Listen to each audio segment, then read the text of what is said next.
ইউসাল্লিমু। ইউসাল্লিমু আমরা এই শব্দটার দিকে লক্ষ্য করলে বুঝতেছি যে ইউসাল্লিমু এটা প্রথমে এর মূল অক্ষর হচ্ছে সাল্লামা, সেখান থেকে ইউসাল্লিমু হয়েছে। কীভাবে হয়েছে? শব্দের শুরুতে আলিফ তা ইয়া নুন এই চারটার যে কোনো একটা আসলে কী হয়?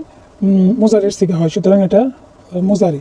তাহলে ইউসাল্লিমু সর্বপ্রথম আমরা অর্থটা জানবো। অর্থ হচ্ছে সে সালাম দিবে, আর এর মূল শব্দ হচ্ছে সাল্লামা, সেখান থেকে মাঝির শব্দ সাল্লামা, মোজারি হচ্ছে ইউসাল্লিমু, সে সালাম দেবে।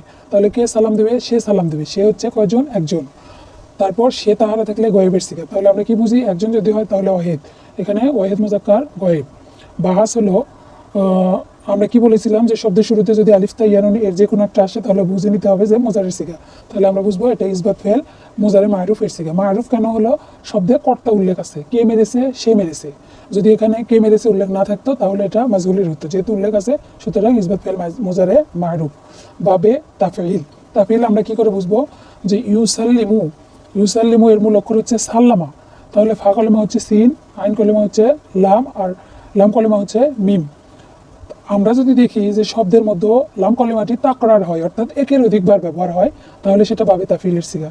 তো দেখো তো তোমরা যে এই শব্দটা বারবার ব্যবহার হয়েছে কিনা। ইউসাল্লিমু, সিন লাম জবর সাল, একবার লাম ব্যবহার হলো, আবার লাম জের লি, অর্থাৎ দুইবার ব্যবহার হলো, একের অধিকবার ব্যবহার হয়েছে, ওই জন্য এটা হলো বাবে তাফঈলের বাব।